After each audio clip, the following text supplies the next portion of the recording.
Well, somebody who doesn't need a lot of help raising money or valuing the company is Jeff Bezos, and he is raising money for Blue Origin, a SpaceX competitor, at $130 billion valuation for the first ever fundraising round. $10 billion at $130 billion valuation. Is that a big enough hat for you, Aman? Do you like that hat? It's a good cowboy hat. Yeah. 2 billion from Bezos, 4 billion from Kotu, and they're raising the other 4 billion from the rest of the market. Should be a slam dunk, huh? No problem.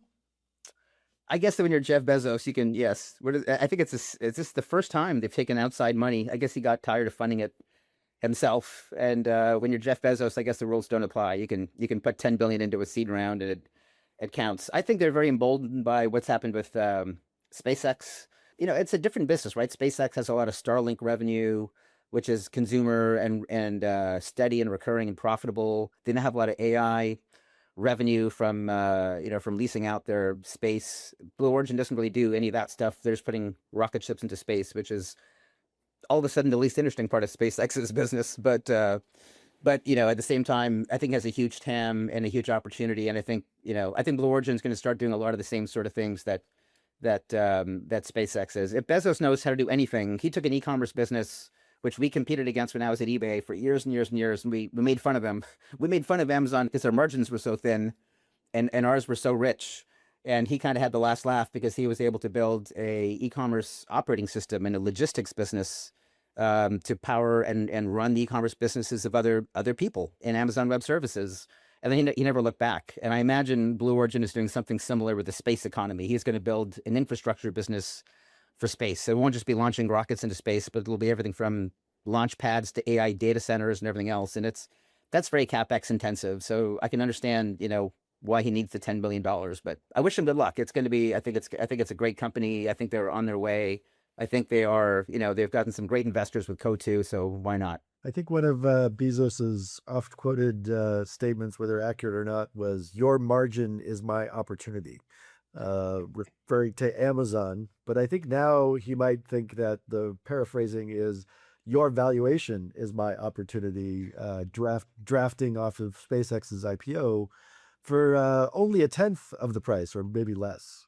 Yeah, why not? They're both, that space economy is going to yield a lot of winners, and those who can raise money and who have the access to capital as a result have a real competitive advantage in that business. So he can take a lot of share right now in the space race, and if he can do to space what he did to e-commerce with Amazon Web Services and build that infrastructure engine that space needs, I think he'll be very successful.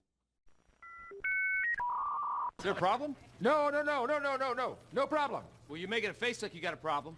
I'm sorry that I'm making that face. I don't mean to make a face that seems like I have a problem.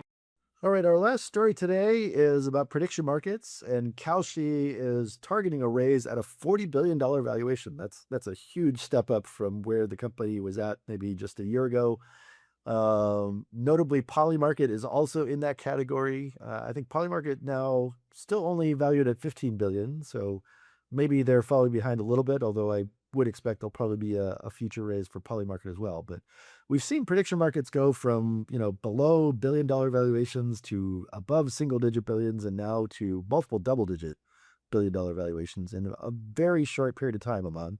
I'm sure some of this is being driven by sports betting and prediction markets. Where do you think these end up, and are these continuing to accelerate, or are they slowing down at all? You're asking for a prediction on the prediction markets? I know I've heard that predictions are hard, especially about the future. Yeah, I've heard that. I've heard that somewhere. That sounds like it could be Yogi Berra somewhere on our website.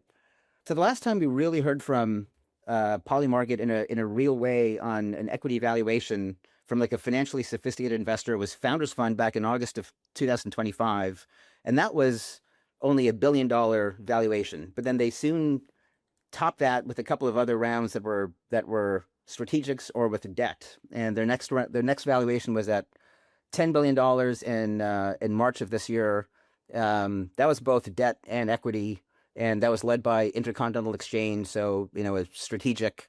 And then they got up to $15 billion, and again, similarly, it was valuation raised from Intercontinental Exchange and E1 Ventures, and so I think they are. I would not be surprised if they are. The next announcement will be towards the end of this year, and it'll be close to where Kalshi is talking about it. Kalshi had a little bit of a lead on them because they were a regulated company in the U.S. before Polymarket. Polymarket came into the U.S. only at the end of last year, so they're much later to the American game, and so all the sports betting and all the stuff we're seeing now is still relatively new to them. Their model is a little bit different from Kalshi's. They're a little bit thinner margin, but their technology is fantastic, and it's all decentralized. And I think both Polymarket and Kalshi will do great. The state regulators are the wild card. Like what they do about sports betting and how they regulate it could potentially just throw a spanner in the works, as they say over here in the UK. But it seems like they're over the hurdle with the feds, which is the really big one. And I think both are going to do fantastic, and they're going to, they will. It's going to be life's going to be very difficult if you're a casino, if you're MGM, if you're doing sports betting, offline, or if you're FanDuel or DraftKings. I think life is going to be very tough with these two now in the market and raising money. Latest stats that I'm seeing here is Polymarket doing $1 billion in revenue as of June, and Kalshi doing over $3 billion, closing in on $3.5 billion in June. Yeah. They've really expanded and I think close to tripled their revenue in just the early portion of this year. So they're both growing like crazy. Again, we'll see whether any increased regulatory oversight slows that down or not. But both companies growing massively, doing incredible amounts of revenue, and also raising at pretty crazy valuations, or maybe Yeah. not so crazy based on that revenue. Well, those are the revenues. That's not bad. And I'm guessing sports betting is probably 2/3, maybe 3/4 of the of those revenues for Kalshi. Maybe something similar for Polymarket. The worst thing that can happen for any one of those companies is somebody gets caught at the World Cup finals in the next few days, like shaving points or throwing the game. Hopefully that doesn't happen. And as long as they get through that, there's no like 1919 Black Sox moment. I think those companies will do fine.